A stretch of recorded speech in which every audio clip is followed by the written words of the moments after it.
Hi, my name is Anna Goodwin, and I'm the director here at the History Museum of Hood River County. For more than a decade, we've shared the stories of personalities important to the history of our area. And last year, we took our live performance virtual. The great thing about presenting these stories in film is that we can highlight the diversity of people who have called the Hood River Valley their home and delve deeper into their stories. So we're back this year with the same format, bringing history to life once again. Before we begin, we must acknowledge our place on this land. Land acknowledgement is a traditional custom that dates back centuries in many Native nations and communities. The Columbia River Gorge in which we live is the ancestral homeland of many indigenous peoples, including the Nichiwana, the Confederated Tribes of Warm Springs, Solilo Wyam, Confederated Tribes and Bands of the Yakama Nation, Umatilla, and Nimiipuu. We thank the descendants of these tribes for being the original stewards and protectors of these lands. We acknowledge the many wrongs that we have done to them and celebrate their resilience and perseverance. We encourage you, the viewer, to learn about the land on which you reside and to join us in advocating for the inherent sovereignty of Indigenous people.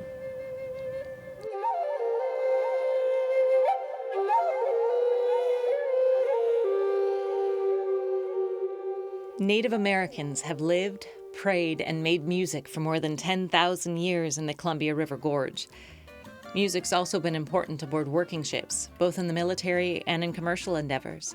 In ancient Egyptian drawings found in the tomb of Sheshem-Nefer at Giza, there's an image of a musician playing a clarinet-like instrument. The Vikings, Chinese, and Greek mariners from centuries ago all used musicians aboard their vessels to keep the beat for oarsmen and to rally their crews into battle. The songs that were sung aboard 18th and 19th century sailing ships might even be songs you've heard before, from sea shanties to ballads that tell a story. Sea shanties are work songs, used to coordinate sailors working in unison to get a job done, so it's not a stretch to imagine the crew of the Columbia Rediviva bringing their own types of music with them into the gorge in 1792. The journals of the Lewis and Clark expedition contain references to some 30 occasions when the men turned to song and dance for their own recreation, or to entertain and impress the native people they met along their journey. By the 1850s, when European and American settlers were moving into the Hood River area, music was a staple in nearly everyone's life the world over. Settlers of those times could not put on a record or tune in on their phones to listen to the symphonies of Mozart, Beethoven, or Liszt, but chances are they were playing fiddles and mouth harps, both of which the Lewis and Clark expedition carried with them, and singing popular songs of the era by composers like Stephen Foster. There's no arguing that music plays a very important and vital role in the lives of many people. It's pretty easy to say all of us. According to some archaeologists, music came into existence over 55,000 years ago. Even the sweet buzz of the hummingbird, the rhythm of frogs near a marsh, the rat-a-tat-tat of a woodpecker, the sound of air and rivers and sea waves remind us that nature's song may be the origin of music. It is a way of communication, prayer, and entertainment. It's been described as the universal language of humanity. It has the power to bring mood-changing positivity or introspection into our lives. Maybe most importantly, music has the power to bring us together.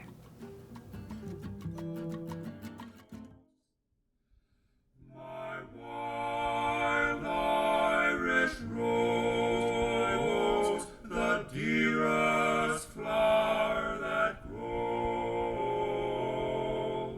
And someday Our story starts around the turn of the 20th century, about 1904, with Harry DeWitt and Malty Dukes, part of a barbershop quartet that was very popular in Hood River. Hello, gentlemen. Would you please introduce yourselves to us? I'm Henry Maltimore Dukes, but everyone called me Malty.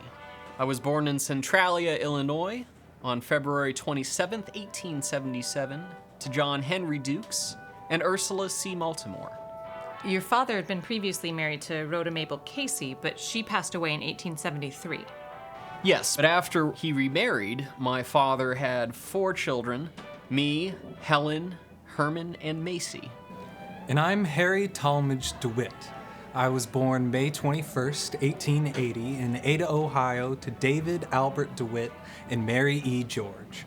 I had 5 siblings, Gladys, Ora, Charles, William, and Dora. There's something you have in common. Roots in Ohio. Malta, your mother was born there, correct? Yes, ma'am. Looks like you guys were really great friends. Yeah, it sure was great to have a pal like Malty. As I mentioned, you both lived during the turn of the 20th century. That was a time of lots of big changes in the US and the world. Yep. Phonograph, radio, automobiles, and airplanes. A time of booming growth. Teddy Roosevelt was president, and the United States had been settled from coast to coast. By 1900, telephones were everywhere. Cities were being electrified, moving pictures were being produced. Henry Ford started his first car company in 1903. You certainly took advantage of that when you brought them to Hood River to sell, but we'll get to that later. Anything else stand out for you about the turn of the century? Well, yeah. Although the invention of the record player was in 1878 by Thomas Edison, the vinyl was invented in 1906. Great times. We always joked about being recorded on a record someday. Just the two of you? No, with our group, the Pastime Quartet. Me, Malty, Charles Black, and Ed Dunbar. Barbershop music was inspired by the tradition of quartet singing among young Irish and African American men who gathered informally to crack up a chord. It's said that Louis Armstrong harmonized on New Orleans street corners as a boy. I never knew that. Local barbershops were places where men like us could gather for social and musical activities. We sang standards like Shine On, Harvest Moon, Hello My Baby, and Sweet Adeline. The barbershop quartet genre gradually faded into obscurity in the 1920s, but it saw an amazing revival in the 1940s. This is the two of you from 1904. That was not long after I moved to Hood River from Portland. My first job in Hood River was as assistant bookkeeper at Davenport Brothers Lumber Company. I also worked for Mount Hood Lumber Company, which was newly formed when the Oregon Lumber Company bought out the old Lost Lake Lumber Company. This was also where I met my wife, Georgiana Florence Baker. I called her Pansy. We married on September 24th, 1905. You and I, we met soon after that, when her poor brother Kenneth drowned in the slough below the train depot. He fell from a horse while driving some cows. You were one of the first ones to jump into those cold waters after him. I'll never be able to thank you enough for that. Well, it was the right thing to do. There was a write-up in the paper over that. In fact, you both made the papers many times. Malty, you were often in the news because of your, what would you call them, adventures? Yeah, I guess. My first big adventure turned out to be kind of a disappointment, though. It was when I joined the Oregon Volunteers during the war in the Philippines. We refer to it as the Spanish-American War, which took place in Cuba, Puerto Rico, the Philippines, and Guam. It's probably most well known because of Teddy Roosevelt's charge up San Juan Hill in Cuba. We were in the Philippines fighting against insurrectionists. We started out with a simple-hearted and patriotic ideal, but ultimately we came to understand the futility of war. Not long after you returned to Oregon, you went to school at Oregon Agricultural College, which we now know as Oregon State University. Yes, many of us returning from the Philippines attended the school there. I was a band major in the cadet band. I also held a sergeantship in the college cadet battalion, a promotion not many students in their first year at college received, probably due to my experience in the war. We met around that time here in Hood River.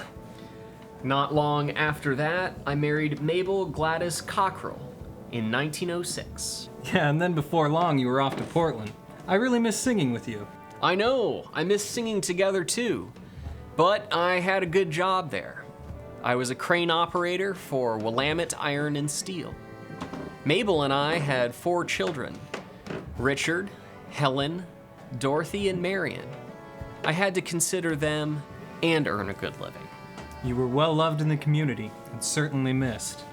It's very apparent you had a lot of friends. Many of them were willing to come to your aid when you had a bit of a run-in with the law in Portland. You mean that time he made the papers putting a dynamite bomb on the streetcar tracks? Yes, the headline was Malty Dukes exonerated, but it sounds like you were a bit of a scamp. It wasn't a dynamite bomb. As I was leaving work and heading over to my boarding house on Albina, I found a small signaling torpedo lying in the street. I picked it up and put it on the track, thinking it would be fun to hear the pop. You know, the kind they used to signal trains. It wasn't that big, and I didn't really think it could damage or wreck a car. It says here that a big burly policeman caught you in the act and sprang forward to slap the cuffs on you. Well, I don't know how much springing that old slowpoke did. Caught you, didn't he? When the case came up in court, the judge banged his gavel. Case dismissed. Nothing to it. And we all rejoiced with Mr. and Mrs. Dukes in the fact that their beloved son was exonerated. Lucky you that you have a host of friends, including me from Hood River, who are willing to spring to your defense if the need arise. Well, Harry, you made the papers a bit as well, mostly for your businesses and the advertising you created to back it. You were kind of a big deal. And as I mentioned earlier, you brought Ford cars to Hood River. Oh, it was nothing. I was one of the first automobile dealers in Hood River. We sold Hudson, Chrysler, Nash, Dodge, Ford, and Buick. We actually started in 1907 selling the Oldsmobile line. In 1916, when you had the Gilbert and DeWitt car garage, you also had a sideline selling Orchard brand spray materials. Orchardists couldn't do business without him. Bordeaux mixture, dormant soluble oil, arsenate of lead, atomic sulfur, for use against insects and disease. A national publication, the Horseless Age magazine, reported in 1917 on the merger of Hood River Garage Company and Gilbert and DeWitt. When Mr. Wiedemeyer retired, Cars got to be a big business. By 1919, auto dealers in Hood River had sold 150 cars, but it was reported that popular makes of cars were far oversold. but we delivered. Eventually. In 1919, I ordered 72 cars, and I already had cash deposit for 17 more. I actually had to go to Portland to secure more cars. In 1908, you were the first to file a property deed just after Hood River County was formed, separating from Wasco County. You were quite involved in the community. A life member of the Elks Lodge and Masons, toll collector on the bridge, the county's first notary, city councilman for 2 terms, chairman of the local welfare commission. You dabbled in real estate, and you were even a baseball player. Yeah, I played center field, right field, I was also umpire, and I loved tennis. Yes, and in 1918, he won Northwest doubles and singles titles in Portland. But you know, he may be best known for bringing the first Frigidaire refrigerator into the valley. In 1918, you built a new garage at 215 Cascade, where the Columbia Center for the Arts now sits. And in 1920, you built a new garage at 107 Oak Street. Why build so often? To expand. Cars were the way of the future. There were just some unsightly shacks there, so we made a deal. The new building covered an area 100 feet by 100 feet, consisting of 1 story and a basement. Now, didn't Malcolm Button become the sales manager there? The one they named the Hood River to Bingen Bridge after? And wasn't he also a trombone player? He sure was. Yeah, they used to call it Button Bridge, but you'll find Button Bridge Road as you go south from that bridge. I loved that location, but during the 1930s, because of the Depression, sales slowed a lot, so we divided up the building and used part of it as a Greyhound station and the other part as a grocery store. Andrew's Pizza is in that building now. There's still evidence of the old garage in there today. Just ask Andrew, the owner, about it sometime. I saw a lot of changes over the years. I'm grateful for a very long and wonderful life. Harry died July 22nd, 1971 in Hood River at 91 years old. Malty had passed long before that on August 8th, 1927 in Portland.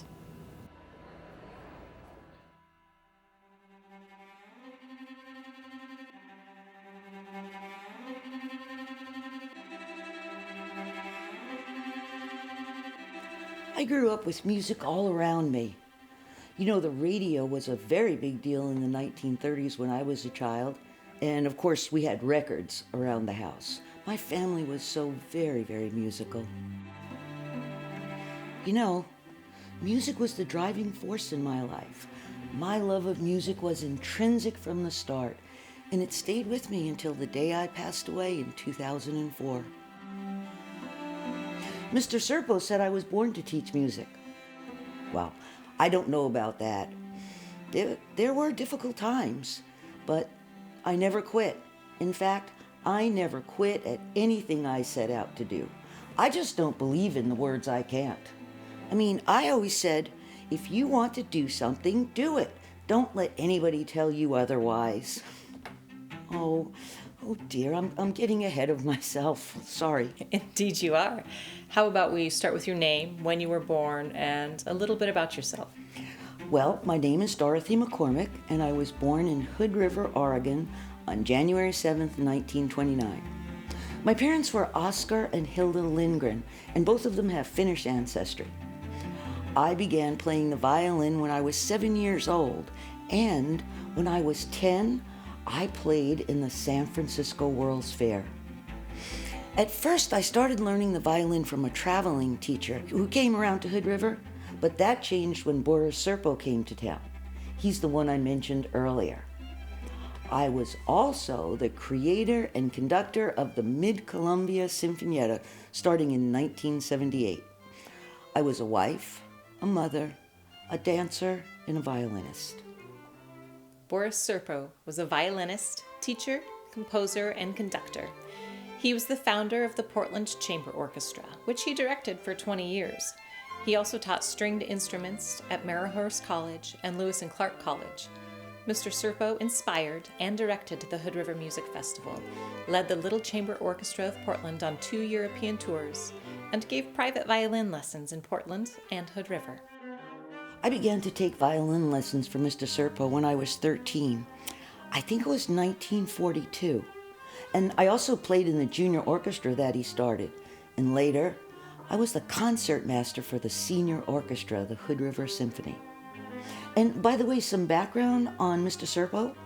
His name originally was Boris Osipovich Kaufman. He was born in Russia. And somewhere in the 1930s, he decided to change his surname to Serpo, but I think because it just sounded more Finnish. Mr. Serpo was a protege of the composer Sibelius. The Soviet invasion of Finland in 1939 destroyed the conservatory while Mr. Serpo was touring with his wife Greta and their adopted son, prodigy violinist Heimo Hedo. The three refugees fled Europe, reaching New York in 1940 and eventually moving to Portland in 1941. Finnish friends in Hood River invited him to teach stringed instruments here, and that's when he established the Hood River Music Association. The association sponsored a children's choir and orchestra, whose members were Serpo students, as well as an adult choir and orchestra, the Hood River Symphony. He directed numerous concerts and summer festivals in Hood River. In 1945, he joined the faculty at Lewis and Clark College. You know, as a child, I was considered a bit of a prodigy myself. I loved playing the violin, of course, and then I decided I wanted to take dance lessons. I was able to take ballet and tap dance. And you won't believe this, but when I was a little girl, I won a Shirley Temple tap dance. No, it was a Shirley Temple look-alike tap dance contest. And you know what else? I could play the violin and tap dance at the same time. You were also a drum major and a cheerleader at Hood River High School. I think the event I'm most proud of from high school was the night that I played Brooks Violin Concerto my senior year with the Hood River Symphony. That was a magical evening. I attended Lewis and Clark College in Portland so that I could continue my studies with Mr. Serpo. I didn't finish college, though. It was much too expensive. And you were married. Will you please tell us a little about your family? Oh, yes, of course. Well, when I was 20 in 1949, I came back to Hood River and I married my high school sweetheart, James McCormick. He was a real Irishman. He had fiery red hair and lots of freckles. Everybody called him Brick. It was after starting your family that you had to give up playing professionally, correct? Well, yes, I did. But, you know, I did continue to teach music lessons. You know, my philosophy was never give up. And I wasn't about to give up music at all. Let's talk a little about your grandfather, John. He came on a boat to America from Finland as a teenager in the 1880s after famine took its toll on his family.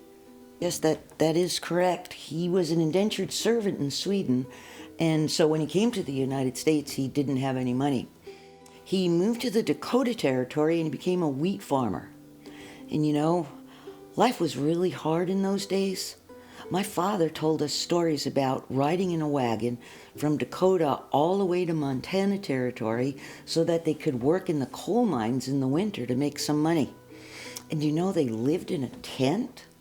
And then in the summer, they'd go all the way back to Dakota. It was a rough life growing wheat. But my parents moved west to Odell. I think it was in the 1900s, early on when the homesteads opened up. We grew pears, cherries, apples. We raised a few cows, and of course music. Music and dances were always part of the mix. We used to hold dances at our packing house in Odell. And my sister Viola played the piano at the dances. That's kind of funny, right? Viola played the piano. Boris Serpo dreamed of turning Hood River into the Salzburg of America. The Hood River Music Association put on the Hood River Music Festival twice. Each time, it was a 4-day event.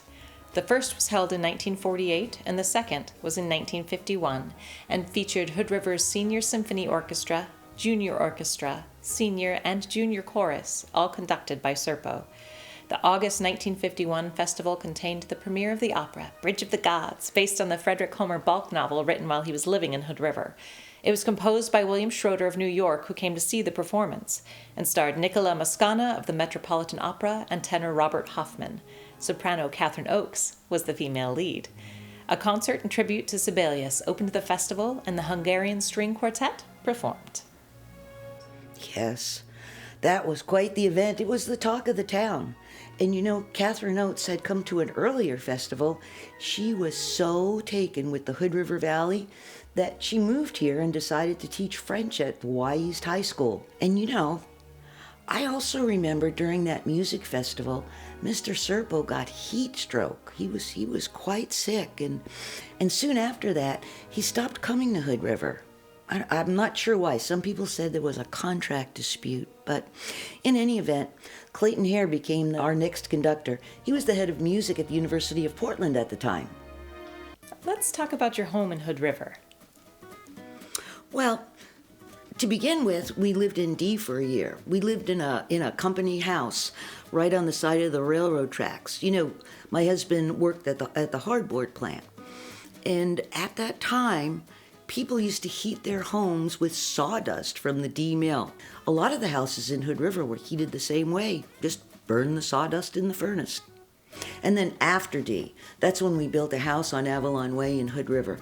And we lived there until our daughters, Patty and Karen, graduated from high school. Your husband, James, Ooh, oh, you mean Brick. Brick, was a musician too, wasn't he? Oh, yes. Brick was a fine guitarist. He had an original Les Paul electric guitar. He played in dance bands all around the area with Carl Clement. Carl had the music store up in the Heights in Hood River. Oh, and you know, Brick also played minor league baseball with the Portland Beavers. He was rambunctious, that guy. Next then, we moved to Salem. Brick bought a tavern there. I'm pretty sure it was so that he had a place to play music. From Salem, we went to Portland, and we lived in the St. John's Bridge area. Brick had some money from his family, and so he used it to invest in a furniture store. Did you help out at the furniture store? Oh, no, I didn't. I continued to take in music students.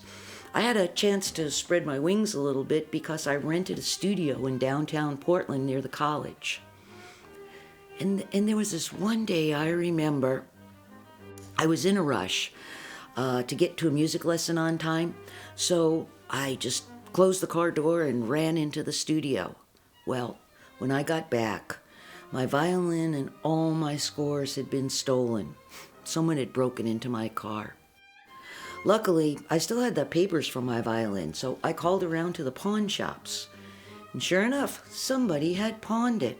I did get my violin back. Of course, I had to pay the pawn shop, but I got it back. I never recovered my scores. I don't know, the thief probably just threw them away. Then you became the concertmaster for the Chamber Music Society of Oregon Orchestra. and conducted 4 youth orchestras for different levels of students. The Chamber Music Society also had summer camps, at which you conducted and taught. Yes, I really liked the summer camps. One summer, we had a camp orchestra that was for all ages. Just imagine grandmothers sharing music stands with 8-year-olds. It was so much fun. But you know what? In those days, many people believed that a woman couldn't be a conductor. Is it true that in the Portland Symphony Orchestra, women had to dress like men and sit on the inside of the music stand and turn pages? Yes, that was true. They said women couldn't do the same things as men. I said, why not? And you showed them. In 1978, you started the Mid-Columbia Sinfonietta. Yes, I cared so much about the music, and seeing that it continued, it never dawned on me that women weren't expected to conduct. I mean, it was never in my mind to say to somebody, I'm a woman and I can do it. No, I just thought somebody had to keep the orchestra going. I mean, it was such an important part of our lives. So I used to drive the highway from Portland to Hood River for rehearsals. We drove in all kinds of weather. Some nights it was so rainy or even snowing, we had to roll down the windows so someone could watch the side of the road to make sure we didn't drive right into the river. Were your daughters musicians as well? My daughter Karen played the French horn with the Tucson Symphony. Oh, and Karen is the only person I know who won a Fulbright scholarship to study mime at a school in Switzerland. She clearly learned a thing or two. Karen appeared with Arthur Fiedler's Boston Pops Orchestra as a dancer and comedian. And Karen went on to conduct the North Oregon Coast Symphony, which she did until 2016. My older daughter, Patty, plays the flute, and she's a wonderful, gentle soul. And she became a bookkeeping wizard.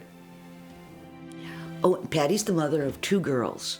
My granddaughter, Crystal, plays the violin in an orchestra now. She's the one that's keeping our family's musical tradition alive. So proud of her. For several summers, Patty and I played with Karen in Astoria and Cannon Beach. And one time, it was a Pops concert, and we played the piece Bows on Fire. Well, we had an old bow. We set it on fire off stage, and I ran across the stage with a flaming bow. It was so much fun. I always enjoyed playing music. You know, I memorized almost all the major concertos. When someone asked me to play, I usually didn't have to get the music out. I was just able to play it. And it's tragic that it had to come to an end. On October 17th, 2004, Dorothy suffered a stroke on stage while conducting the Mid-Columbia Junior Orchestra at the Fruit and Craft Show at the Hood River County Fairgrounds. We were playing Corelli's Fugue and Vivace. I became disoriented and I had to sit down. Before long, I was taken to a hospital in Portland. Dorothy never recovered. This dear, tough, and caring woman passed away November 15th, 2004 at 75 years of age. At her funeral, a large group of violinists, students, former students, Sinfonietta members, and friends played the Finlandia hymn by Sibelius. It had been a tradition for Dorothy to play Finlandia at funerals in Hood River, and now it was her turn to be honored with this hymn. Her daughter Karen led the violinists at Dorothy's funeral. Dorothy McCormick is the principal reason there are performing orchestras in the Gorge today. Her years of devotion to the Sinfonietta and the Junior Orchestra paved the way for orchestral music to endure in the Columbia Gorge area. She created a foundation from which music in the Gorge could grow.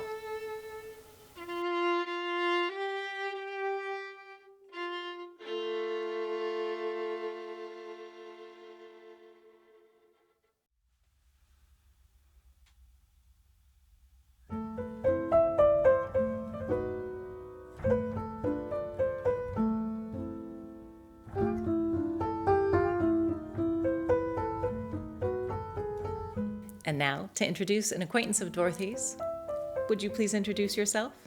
Hello, I'm Edith Kilbuck, I was born March 27th, 1931, on my father's farm in Pine Grove, near Hood River.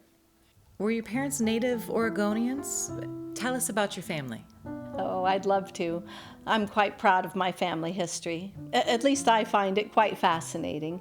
You see, the Kilbucks are descended from Chief Galalemond of the Delaware tribe of what is now northeastern United States.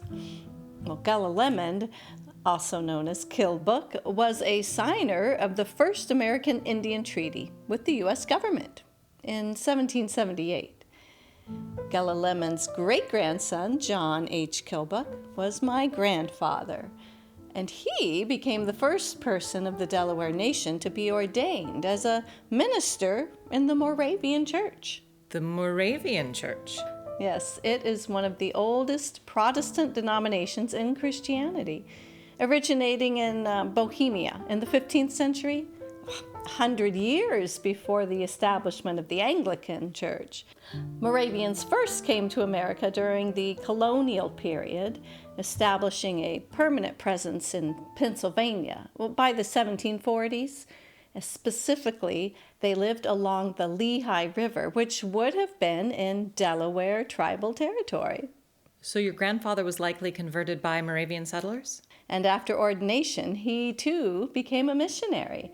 He spent his life in southwestern Alaska, where he and his wife, my namesake Edith, became an integral part of the indigenous community. In fact, their diaries provide much of what is known of Yupik life in the late 1800s. The Yupik are indigenous Arctic people, common ancestors of the Eskimo and the Aleuts. Isn't there a Kilbuck mountain range in southwestern Alaska? Named for my grandfather in 1898.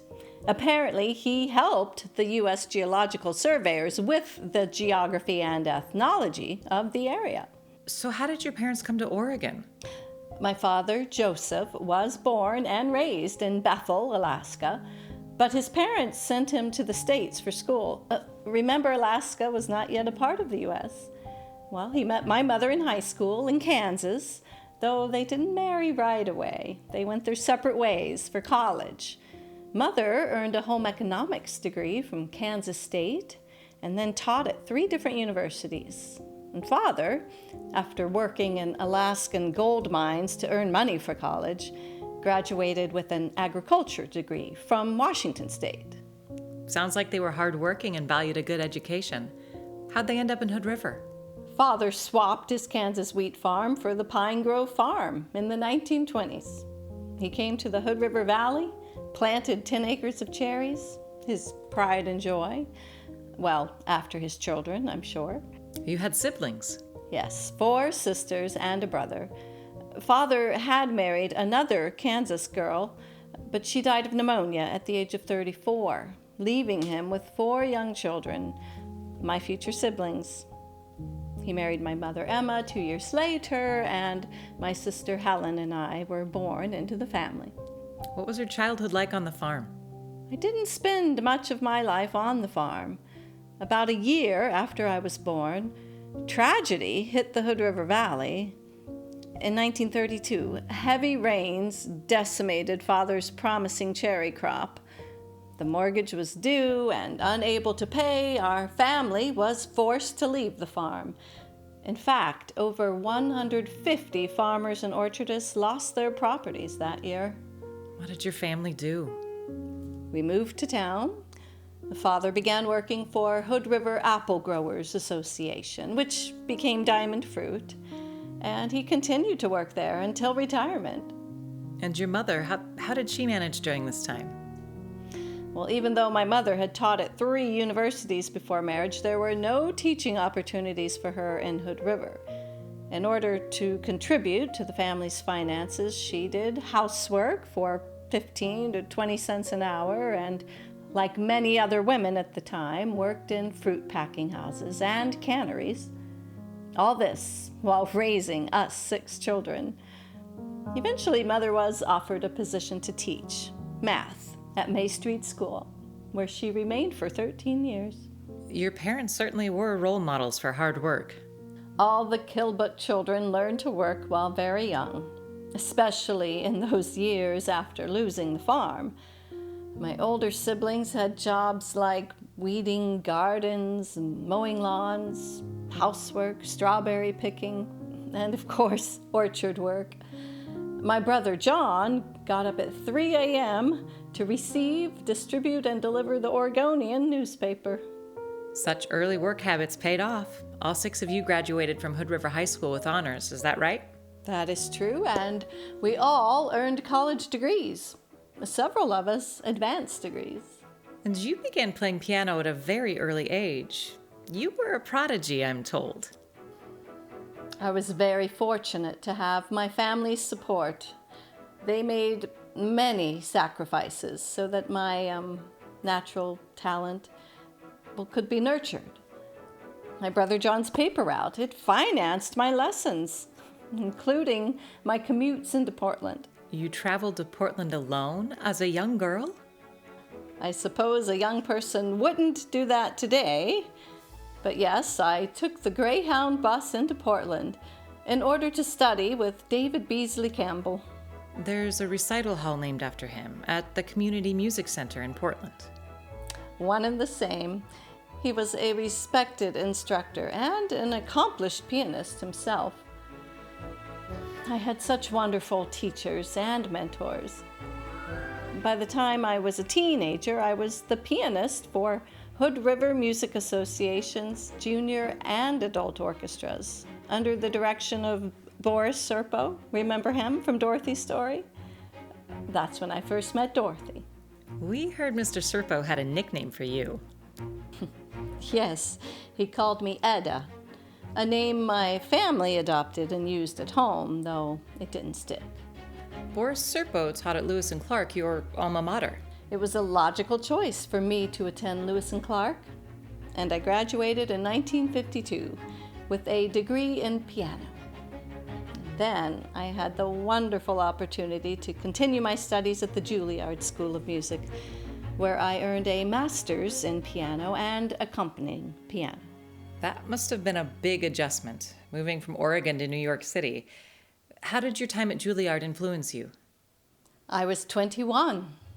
It was wonderful being in such a dynamic and culturally rich place as New York and Juilliard.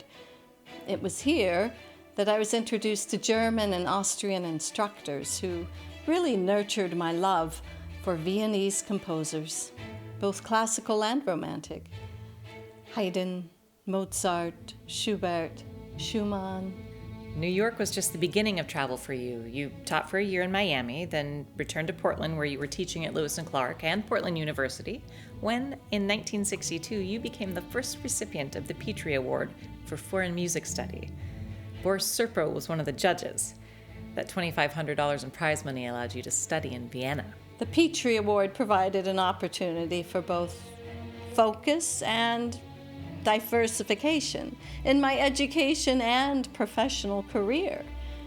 You see, after several years as teacher, performer, coach, and accompanist, I recognized the areas in which I wanted to concentrate my efforts. And to be free to do this additional work without the necessity of earning a living at the same time was a real privilege. Living in Vienna and traveling elsewhere in Europe provided such an immediate and first-hand experience of our cultural heritage. The general history, the music history, the German language and literature, painting, sculpture, architecture. I feel I took a giant step toward becoming truly educated during that year as a recipient of the Petrie Award. While in Europe, you became an expert in German Baroque keyboard music. I suppose you could say that, yes. I then returned to Lewis and Clark, where I would continue to teach and coach for 26 years. I also went on to perform and record, though not on the piano. You switched to harpsichord. Why? Chronic arthritis led me to switch from piano to harpsichord. It was It's easier on my body. And by taking a sabbatical from teaching, I was able to complete my doctorate in harpsichord and music history at the University of Oregon in 1976. But I continued to teach and coach pianists and opera singers, especially on the Viennese and German composers. 1976 was also the year you performed and recorded J.S. Bach's complete works for violin and harpsichord, together with André Granat.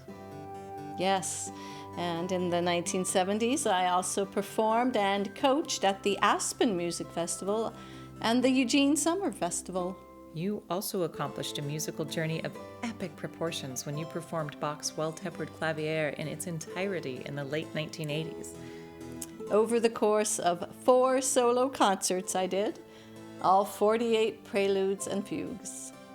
The Oregonian's music critic at the time praised your remarkably brave approach to what is often referred to as the Old Testament of keyboard music. Well, some described me as a fearless performer and a tough teacher. Maybe that's my Delaware tribe DNA? But I considered myself a caring mentor. For 3 decades, I introduced students to the rigor and joy of classical music. Your students described you as brilliant, demanding, even scary. They always knew I cared. I could get at the crux of a problem, be it technical or artistic, usually by offering an encouraging, "Let's try this." I was pretty good at honing in on small things that produced big results. 6 years after you retired in 1995, Lewis and Clark honored you with their Distinguished Alumni Award. I had some very dear friends at Lewis and Clark who warmly welcomed me into their homes and their families. I never married or had children of my own, but I enjoyed time with nieces and nephews and friends. I loved sharing my stories of travel, a good game of Scrabble, and my signature thank you gift, a red tin of Moravian cookies. You spent your final years living at Markham House in Portland, where you treated fellow residents to music history and listening classes. Yes, that allowed me to unleash my creativity in new and profound ways. All my life, I continued to learn and explore, even after I was no longer able to play. Edith Kilbook died in Portland on March 23, 2008, just 4 days shy of her 77th birthday.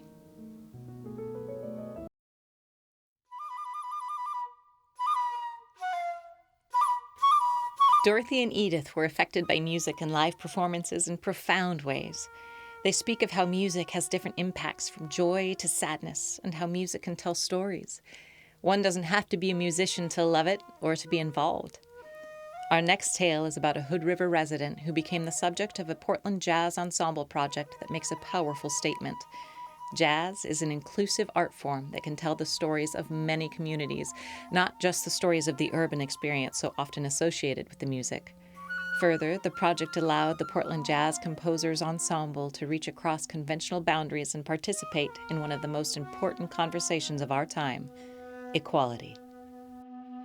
And now I'd like to introduce our next guest. Will you please introduce and tell us a little about yourself?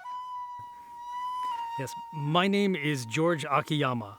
I was born on November 14th, 1919, just a few miles south of Hood River in Oak Grove. I am the oldest son of Tomashichi and Itsu Akiyama, and I farm pears on my family orchard with my wife Ruth, and we have 2 sons, Gary and Wesley, who both went to college. And what was it like for you growing up in Hood River? Well, back then, Hood River was famous for apples, and the farmers needed workers. My mother and father came over from Japan, and they got a job clearing the fields. They used these big stump pullers to pull trees with a team of horses, and then they would blow up the stumps with dynamite and pick up all the roots by hand. It was hard, but it was good for when they got their own land, because Back then, some of the Issei would take land as payment. Issei is how first-generation Japanese immigrants refer to themselves, correct? Yes, Issei is first generation, Nisei is second generation, Sansei is third generation. It's like counting, 1, 2, 3, ich, ni, san. Thank you. And what did your mother do? Pretty much the same thing as Dad, only a few feet over. I think when you're an immigrant, you all have to work together to get ahead. I mean, by the time we started going to school, we started working. Every free minute we had, we were working on the farm. We would plant asparagus and strawberries in between the rows so we could earn money while waiting for the apple and the pear seedlings to grow. My older sister Kyo and my younger brothers Sab, Nobi, and Henry, we all worked together hoeing and trimming pears in little clusters and making rills in the soil so the water could run down. And by the time we were in high school, no one was more excited than our parents for spring vacation because then we could work all day. No school. Yeah, we didn't play with other kids or go anywhere. We just worked to help the family survive. You also served in the Army during World War II? Yes, I was drafted in November of 1941. We just wanted to fight for good old Uncle Sam. I was assigned to the 442nd Combat Regiment. We were known as the Go for Broke Battalion because these Hawaiian boys who were in the 100th, that was their term for giving it everything you got, go for broke. Yeah, we were in France trying to take this town called Bruyères, and the Germans were just shelling us. The worst were those German 88s. Most artillery, when they shoot it, it takes a few seconds for it to go up and land. But man, these 88s, they're like a rifle. They're straight. So it's like, boom! You don't have time to hide or anything. It's like, boom, bam! I mean, that's how fast it goes. So we get sent up to the Vosges Mountains to rescue these guys from the 1st Battalion, 141st Regiment from Texas. See, they had gotten cut off, and they were running out of food and ammunition, and no one could save these guys. So they sent us. Well, after being just pinned down for days, yeah, we just went for it. No orders or anything. These guys were called the Lost Battalion, but we found them. Yeah, we saved 211 of them, but we lost over 800. The Lost Battalion rescue is recorded in U.S. military history as one of the great ground battles of World War II. Thankful members of the 141st gave their rescuers a plaque that read, "With deep sincerity and utmost appreciation for the gallant fight to effect our rescue after we'd been isolated for 7 days." The Lost Battalion is just one entry, but only one, in the regiment's catalog of valor during World War II. For its size and time in combat, less than 2 years, the 442nd is the most decorated unit in U.S. military history. It also has the highest combat casualty rate of any regiment in the U.S. Army. Mr. Akiyama and the rest of the 442nd fought in 8 major campaigns in Italy, France, and Germany, including the battles at Monte Cassino, Anzio, and Bifontaine. They earned more than 18,000 individual decorations, including 1 Medal of Honor, 53 Distinguished Service Crosses, 588 awards of the Silver Star, 5,200 awards of the Bronze Star Medal, 9,486 Purple Hearts, and 7 Presidential Unit Citations, the nation's top award for combat units. Do you remember how you felt when you learned that your family back home was put into the Japanese internment camps? Oh, that's a touchy subject. See, I used to keep in contact with my sister Kyo through letters. Many of the families wouldn't talk on the telephone because they were afraid of getting spied on. This was back when they had telephone exchanges, and then you could just listen to someone's conversation if you picked up the phone at the right time. Well, she wrote me and let me know that they had come and got my dad. They come and got all these Issei, these men, these leaders of organizations. My dad was the head of the Hood River Issei Society. I guess they thought they were, spies or something. Actually, the Hood River Issei Society was just there to help each other out, because many of the men didn't understand English.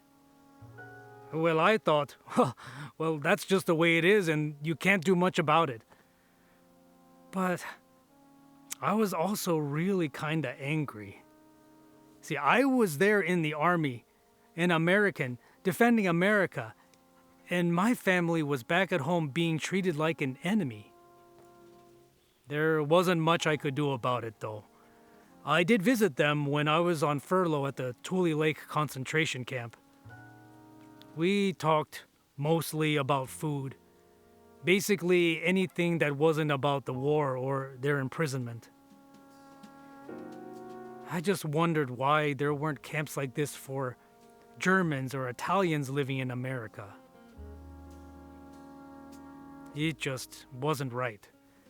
At least when we were in Europe, you knew who the enemy was. They were the ones shooting at you. Well, back home, it hurt. It hurt to see old friends look away or pretend like they didn't see you when you were walking down the street.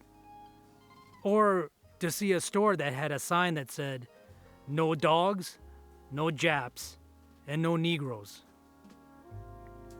Most places wouldn't even sell us groceries or gas. But there were a few good ones. Good people like McIsaacs and Parkdale and Sandstrom's, who owned the downtown Safeway. Garibrand's was the only place that would sell us gas. And Buckley's was our only drugstore. There was Moore's Electric and Fields Furniture, but that was about it. And that relates to your haircut story. Yeah, I guess. I don't know why everybody wants to talk about that.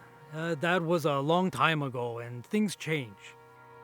I know it's uncomfortable for you to talk about it, but it happened, and it's important for our viewers to know what it was like at that time. There were witnesses, an Air Force Captain, Sheldon Lawrence, who saw the whole thing and then found out where you lived and came to express his support. Sometimes the truth is uncomfortable. History's uncomfortable. But if people choose not to learn about it or whitewash it, then it's probably going to happen again to someone else. Think about all the terrible things that happened to the Issei and Nisei, but so few people know about them because it isn't taught, or some just want to pretend it didn't happen, or they just want to move on from it. Well, this was back when I had just returned to Hood River. I went to the barber shop with my dress uniform with my purple heart and my bronze and silver stars. I am and still will always be proud of my service to this country. So I needed to look my best, and I waited to get my hair cut, and the barber walks up to me and says, "Hey, are you a Jap?" I said, "A Jap? I'm an American citizen." And he comes up with his straight razor in his hand, and he says, "I ought to slit your throat." What were you thinking at that moment? Gaman. It's Japanese for persevere. And you were wearing your full dress uniform? Yes, but he didn't see that though. He just saw this. So I jump out of that chair, and as I'm leaving, I say, "Boy, you are worse than some of those Germans we fought." And I walked out. Sure, I was angry, but what's the use? So I did what I was taught to do. Don't complain too much. Do your best, and do what's best for your country. If you're gonna be a ditch digger, be the best digger out there. I always tell my sons, if you want to be respected, then you must be respectful. Gaman. Persevere. Thank you, George. On August 13, 2022, a 41-mile stretch of Highway 35 from Hood River to Mount Hood was formally designated as the Oregon Nisei Veterans World War II Memorial Highway. 433 Oregon second-generation Japanese Americans, or Nisei, served during World War II. At the same time, many of their families were incarcerated in American concentration camps. President Franklin Roosevelt signed Executive Order 9066 in 1942 that led to the imprisonment of more than 120,000 people of Japanese descent, 2/3 born in the United States, under armed guard and behind barbed wire fences. The soldiers and their families faced discrimination and imprisonment during and after the war. Some local residents vowed to prevent returning Japanese Americans from resettling in the community, and many local businesses refused to serve them. In Hood River, 16 Nisei soldiers' names were blacked out from an honor roll of local service members on wall plaques at the county courthouse in 1944. They were restored 3 months later only because of pressure from the American Legion national commander. An exhibit in the fall of 2022 at the History Museum of Hood River County examines the injustices that Japanese Americans from Hood River faced, with letters, photos, documents, and first-hand accounts from soldiers. We are including George Akiyama in this year's Cemetery Tales to honor the Nisei World War II veterans on the occasion of the dedication of the Oregon Nisei Veterans World War II Memorial Highway, Highway 35.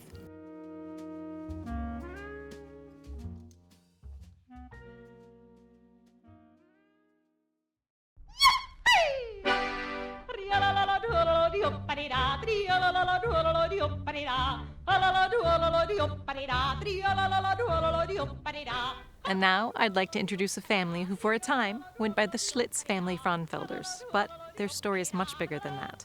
Before and after the Schlitz contract, they were known as the Swiss family Fraunfelders. I think many people around Hood River still remember us as a trio, although just prior to coming here, we were a quartet with our sister Ruthie. I played clarinet, Papa played bass, Ruthie was our pianist, and Betty... I played the accordion. I remember those moonlit nights on Mount Hood at Tilly Jane Campground. I loved those times on Mount Hood. It was the perfect venue for yodeling. We are the Swiss family Fraunfelders. My name is Reinhard Fraunfelder, and I was named after my father and have passed the name on to my son. But people call me Rainey, and no one really knows you by any other name but Papa. Well, that is true. And I'm Elizabeth, but everyone calls me Betty. You were named after your grandmother, Elizabeth Seeberger, your mother's mother. I married your mama Frida on June 14th, 1918. Our family was big, 6 children. Rainey, me, Ruthie, Hansi, Helen, and Fritz. 21 grandchildren and 16 great-grandchildren. Papa was 93 when he died, and Mama was almost 101. She was a perfect mother. She lived her whole life for us, her children. She was exceptionally generous to others as well. She gave away lots of vegetables from the family garden and knitted, she knitted a mile a minute. When we came to this country, we became Americans. But we were always the Swiss family Fraunfelders. Ah, yes, because we don't want to forget where we come from. Nearly every family in America comes from another place originally. Some stay connected to the roots and others, not so much. Enough, you two. We were talking about our music. Your career lasted more than 3 decades, entertaining American soldiers, promoting Schlitz beer, advertising dairy products, even some work with Disney and the motion picture studios, performing live radio shows, singing for the Chautauqua Circuit, yodeling at state fairs, making records, appearing at Rotary and other civic clubs. Yes, we were the only 4-part yodelers in America that sang melodies from Switzerland. But even though our Swiss roots go back to the 1600s, we considered ourselves Americans. We arrived in the United States on July 23rd, 1923, to our first home with some Swiss show business friends in Van Nuys, California. It was about the time of Hansi's birth that we owned a chicken ranch called Poor Man's Poultry Products Company on Orangewood Road near Anaheim, just blocks away from what would be Disneyland. 25 years later, I gave up on that business when thieves stole all of my chickens. That's awful. I can't imagine how that must have felt. Times were hard, it sounds like. And I think we're leaving out one more sibling, correct? Yes, our youngest brother, Frederick, or Fritz, was born August 16th, 1934. Today, Fritz is a prominent ophthalmologist known for his work with cancer of the eye. He's the author of many publications and books, and he's one of the founders of the Casey Eye Institute at Oregon Health and Science University in Portland. Disney was mentioned earlier, but we got away from it. Will you tell us a little about your experiences with the Walt Disney Company? Well, in the 1930s, the movies came looking for us because of yodeling. In 1935, when I was 13 years old, I had a contract with Mickey Mouse Productions to provide sound effects for animation. Which led to one of our biggest headaches. In 1938, we sued Disney for $50,000 for using our melodies without permission in their movie Snow White. I was the yodeling coach for Snow White, but Disney never even acknowledged that either. I am still amazed that the judge who dismissed our suit against Disney said he could not tell one yodel from another. How could he not recognize? Calm down, Papa. That was a long time ago. It was about that time, 1939, when we joined the Chautauqua Circuit. The Chautauqua Circuit was a series of community gatherings across the country where people would be entertained with a mixture of music by country fiddlers, opera companies, and yes, Swiss yodelers, as well as lectures on civic ideals, literary arts, and politics. We were once on the same circuit as Eleanor Roosevelt. At that time, we also made many appearances at concerts and dances sponsored by Swiss organizations along the West Coast. What were your performances like? All yodeling? Well, we also performed waltz and folk tunes from Switzerland and skits and sound films that Papa used to promote for the Swiss-based Red Cross. During World War II, we did USO tours and had hundreds of performances at veterans' hospitals. But your greatest fame came when you were under contract with Schlitz Brewing Company for more than 600 events, including television, radio, and personal appearances. That's when we were known as the Schlitz family Fraunfelders. And times were good. We were living the American dream. With a Swiss twist. As you can see, Rainey was the comic relief in our act.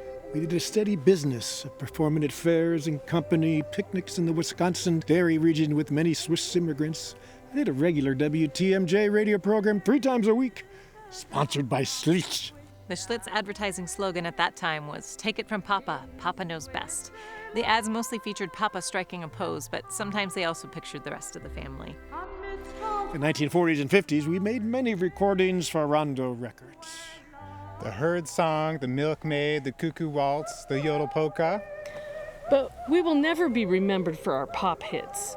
We did take a stab at popular songs with ties to the old country, and I also sang Edelweiss, which many people thought was an Austrian folk song, but it was actually exclusively written for The Sound of Music by Rodgers and Hammerstein. Things changed for you when you moved to San Francisco in 1950, didn't they? Yes, that was when Ruthie married Dick Buckley from Elm Grove, Wisconsin. It was love at first yodel. I kept discouraging my children from marrying. I knew it would break up the act. But it didn't, Papa. Not much. We continued on as a trio after the move to Oregon. And that happened in 1950 as well, correct? Yep, we moved again to the Hood River Valley, to what was called the Tucker Hill District. Papa and Mama operated a fruit orchard that they called Melody Ranch. I started my own orchard business out on Tucker Road near the Hood River.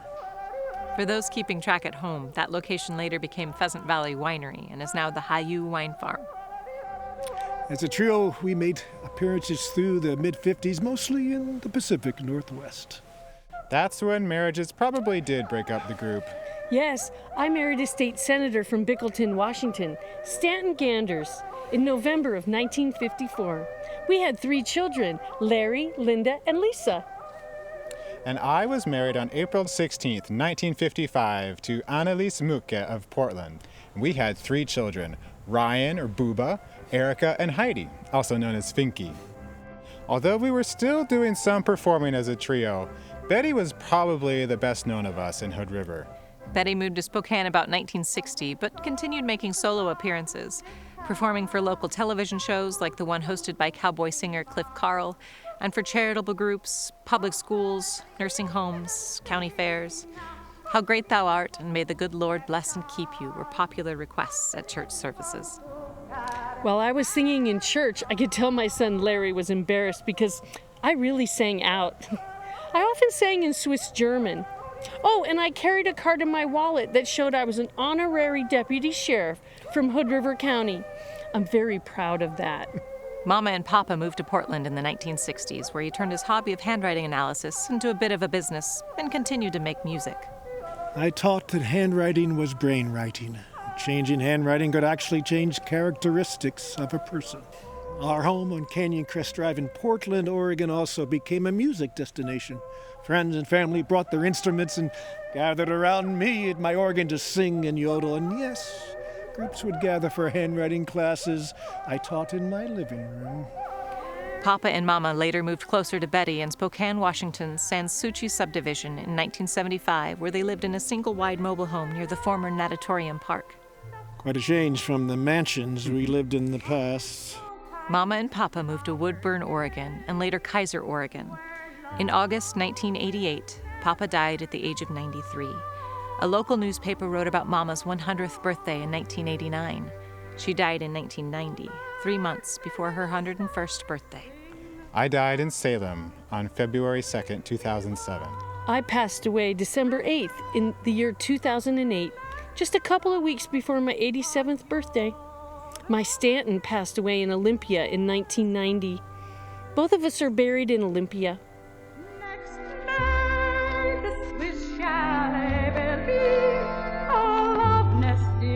It's not surprising that the beaten instruments that the Frauenfelders use is very similar to those of the musician to whom we next speak, Benigno Lopez. Music from the northern part of Mexico, norteño, o música norteña, música del norte, fue influenciada por los colonos alemanes en Texas alrededor de 1830. No es casualidad que algunos tipos de música mexicana tengan la influencia de la polca alemana, un papa. Uno de los instrumentos musicales más influyentes del estilo musical de los alemanes, el acordeón, se hizo especialmente popular y se usó con frecuencia en la música de baile como valses y polcas. Un conjunto norteño presenta el acordeón junto con el bajo sexto, que es un instrumento mexicano similar a una guitarra de 12 cuerdas. La popularidad de la música norteña entre los mexicoamericanos se extendió en la década de 1950 y se superpuso con los estilos populares estadounidenses de rock and roll y swing. Esta superposición de estilos musicales se conoció como tejano, literalmente la palabra en español para una persona tejana, o, más apropiadamente, Tex-Mex, una mezcla de las dos culturas. Con el tiempo, el norteño se mezcló con otros estilos musicales para formar estilos musicales únicos, incluyendo la quebradita, que es un estilo que está compuesto en su mayoría por instrumentos de viento, la banda, un estilo similar a la polca, la ranchera, un género de música tradicional mexicana, y probablemente la forma más reconocible de la música mexicana, la música de mariachi de la región de Guadalajara. A lo que nos lleva a nuestro próximo invitado. ¿Podrías, por favor, presentarte? Hola, soy Benigno López, pero todos me llaman Benny. Nací el 9 de mayo de 1937 en Cualcomán, Michoacán, México. ¿Cómo llegaste a interesarte por la música? Mira, pues, comenzó con mi padre. Yo desde chiquillo escuchaba a mi papá tocar su violín. Conforme fuimos creciendo, nos enseñamos a tocar mis hermanos y yo. Después formamos un conjunto de arpa con mi papá y mis hermanos. ¿Qué es un conjunto de arpa? Un mariachi pequeño de solo violines, vihuela y el arpa. Entonces, ¿eran músicos profesionales? Oh, no. Sembrábamos maíz y frijoles y cosas así. Fue difícil, pero hicimos el trabajo que nuestros padres nos enseñaron a hacer. Y lo pasábamos bien también. La música hizo sentir que éramos afortunados, a pesar del duro trabajo. Tocábamos de ranchos en ranchos, especialmente en las fiestas del pueblo. ¡Qué cambio!, ¿no? ¿Cómo fue tu viaje para llegar a Hood River?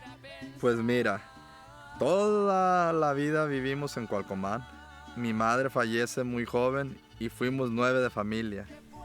Después yo me casé en 1955 con Vicenta.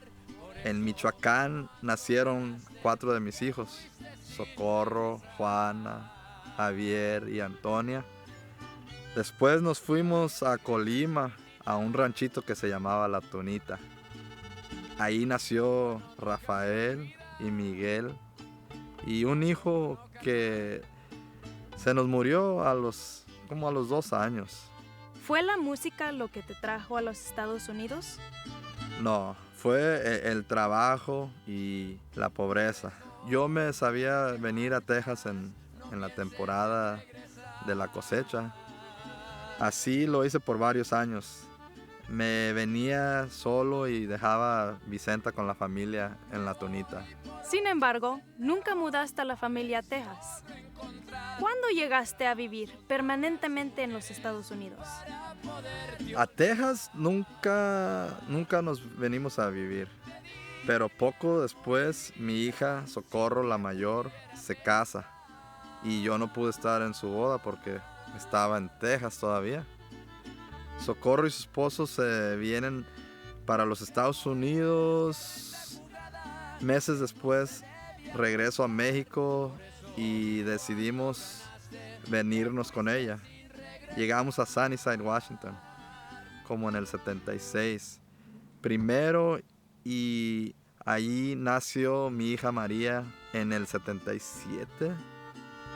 Ahí me gustó mucho, pero después vinimos a Hood River a trabajar una temporada y a mi esposa y la familia les gustó bien mucho. Creo que casi al año nos movimos para Hood River. Allí nació mi hijo, el más chico, Jaime, en el 79. Al poco tiempo pudimos dejar el campo y conseguir trabajo en una fábrica de fibra de vidrio que se llamaba Western Power. Ahí fíjate que trabajé casi toda mi vida. Cerraron unos años después de que me jubilara en el 2000. En los fines de semana me juntaba con mis amigos músicos que había conocido en Hood River. Y en los cumpleaños y fiestas locales tocábamos muy seguido. A mi hijo Javier también le gustaba la música. Él tocó el teclado y era parte del grupo local. Por él conocí a mi buen amigo Juan Antonio Martínez. Él había llegado de México también y él era maestro de música y tenía ganas de formar un grupo, un mini mariachi, decía él, local, y enseñar a los jóvenes. Juan Antonio Martínez enseñó clases de mariachi en la Iglesia Católica de Santa María en Hood River a partir de 1988 y todavía enseña un programa gratuito después de la escuela para estudiantes de kindergarten al grado 12 en el distrito escolar del condado de Hood River. Es un programa apoyado por la comunidad que atrae a estudiantes de todo el distrito. Está financiado por el distrito escolar, Hood River Education Foundation, Arts and Education of the Gorge y Hood River Cultural Trust. Se me hace muy bonito que en este pueblo de Hood River esté esta oportunidad de aprender música, especialmente para los niños y jóvenes. Estoy muy orgulloso de las tradiciones musicales que he podido compartir con mis hijos y nietos. Creo que me hace más feliz que cualquier otra cosa que haya hecho en mi vida. Así que por favor, cuéntanos más sobre tu mini mariachi. ¿Era esta una forma de tocar música con tu familia? Ah, sí. Sí, yo tocaba el violín, Juan Antonio tocaba la trompeta y guitarra y muchos otros instrumentos. Mi hijo Jaime tocaba el guitarrón. Los hermanos de Juan Antonio tocaban también con nosotros. Poco a poco mis nietos y nietas fueron aprendiendo la música. Es algo de lo que estoy muy orgulloso. Mis nietas más grandes tocaron con nosotros desde que eran pequeñas Diría como de 8 a 9 años. Mónica empezó a tocar la vihuela y Marta cantó con nosotros. Y quiero que sepan, no las empujé a cantar o a tocar. Mis hijas las mandaban a la escuela de la música con Juan Antonio y aprendieron a tocar y bailar, bailables. Una vez que llegué a Hood River, no toqué tanto, tenía que trabajar y mis hijos más pequeños no estaban interesados en tocar mariachi. Aún así tocamos aquí y allá, nada profesional, pero creo que así es como mis nietos se interesaron en formar su propio grupo. Yo pienso, Juan Antonio fue una gran influencia en ellos. Es como parte de la familia. En los 90s viajábamos por Oregon y Washington para tocar como el 5 de mayo, en las escuelas y en muchas fiestas mexicanas y también muchos cumpleaños de familiares. Y fíjate, tengo una historia chistosa que me gustaría contarles. Una vez íbamos a una tocada y íbamos en una van que no tenía asientos y pues ahí nos sentábamos cada quien como podía. Habían unas sillas sueltas y pues me tocó yo en una de esas, iba sentado y Juan le pisó al acelerador y le dio gas y me voy para atrás y caigo en el guitarrón. ¿Te imaginas? El guitarrón se quebra en muchos pedazos y yo estaba bien triste y pues porque imagínate, ¿no? El guitarrón es el bajo y pues sin el bajo, sin guitarrón no íbamos a poder hacer la tocada. Mis nietas se carcajeaban pero yo por dentro estaba yo muy triste porque pues sin el guitarrón, ¿qué íbamos a hacer? Después el maestro Juan Antonio, él pegó ese guitarrón con todo esfuerzo, lo pegó y el guitarrón lo seguimos usando ya. Después lo usamos y yo estaba impresionado de que todos los pedacitos los puso y era como un arte. ¿No es inusual que niñas o mujeres formen parte de estas bandas? Ya no, pero sí, cuando yo estaba creciendo no se miraba tanto que las mujeres formaban parte del mariachi. Creo que a mis hijas Socorro y Antonia les hubiera encantado cantar con nosotros cuando ellas eran jóvenes. Ahora mis nietas son una gran parte de nuestra tradición de música. Las personas de herencia mexicana no siempre son tratadas con respeto. Debe ser una lucha enfrentar eso diariamente. Algunos de los jóvenes deben alejarse de las viejas formas al tratar de pertenecer. Mira, en los tiempos de antes era difícil sentir sentimiento mexicano aquí en Hood River. Pero la música la traigo en la sangre y por eso seguimos tocando música. Lo que tú dijiste puede ser la razón por la que mis hijos más chicos no querían ser músicos. Probablemente solo había unos cuantos niños mexicanos en su escuela. ¿Los miembros de su familia pudieron venir a Estados Unidos a través de medios legales? Fíjate que no. Muchos de nosotros habíamos llegado a los Estados Unidos sin papeles. Pero hubo una amnistía en el 84, 85. Y muchos de nosotros tuvimos la suerte de obtener nuestros documentos y residencias. Jaime y María nacieron en los Estados Unidos y estoy muy orgulloso de mis nietos. Ellos les encanta la música y son orgullosos de sus raíces. Y también todos mis hijos porque ellos batallaron mucho al tenerse que acoplar a otra cultura cuando eran niños. Cuéntanos sobre tus nietos y sus logros musicales. Mira, estoy muy orgulloso de todos ellos. Incluso Les ayudé a construir un estudio de música aquí en la casa. Le dicen ellos el cuartito. En 1997 empezaron a practicar y grabaron. Estoy muy orgulloso de ellos.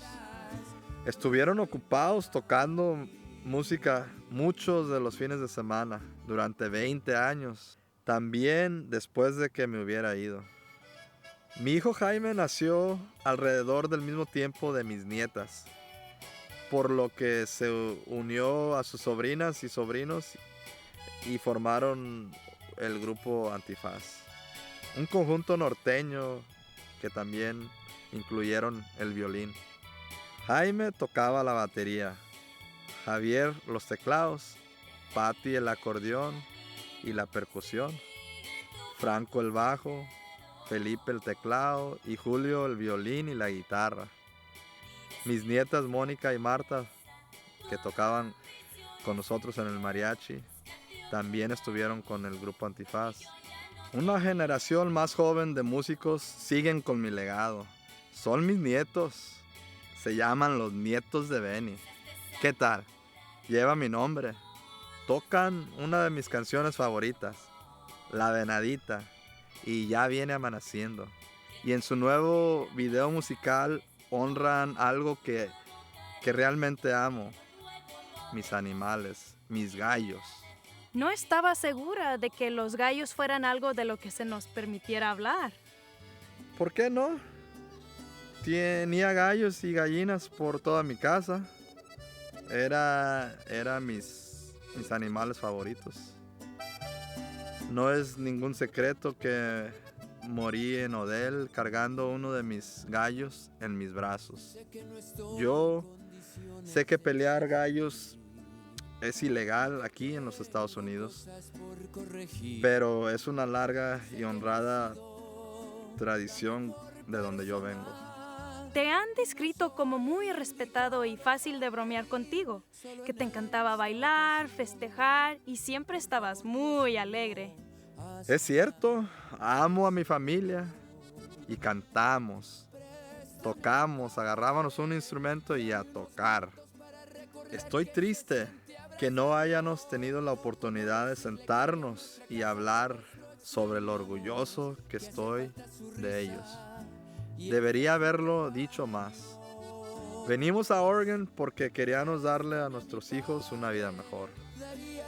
Amamos este país y aunque nos ha costado, nos ha dado mucho.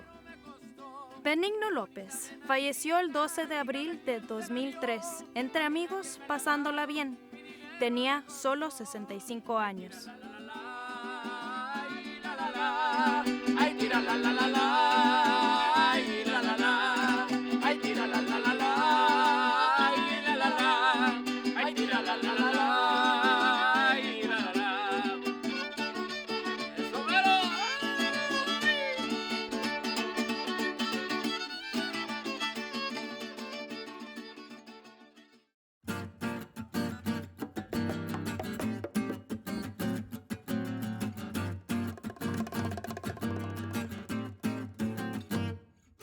I hope you enjoyed the show and that you've come away with a new appreciation for our talented, unique community.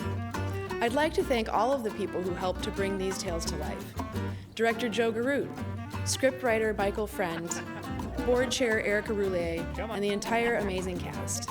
We are also indebted to the families of the individuals portrayed. Thank you for entrusting your stories to us and sharing them with the community. And finally, our gratitude to the sponsors who provide support for this year's show. The History Museum holds the tangible record of our community's history in the form of archives, objects, and photos. They are preserved and interpreted for the enjoyment and education of generations to come. Please visit the museum, become a member, or get involved through volunteering. I hope to see you here soon.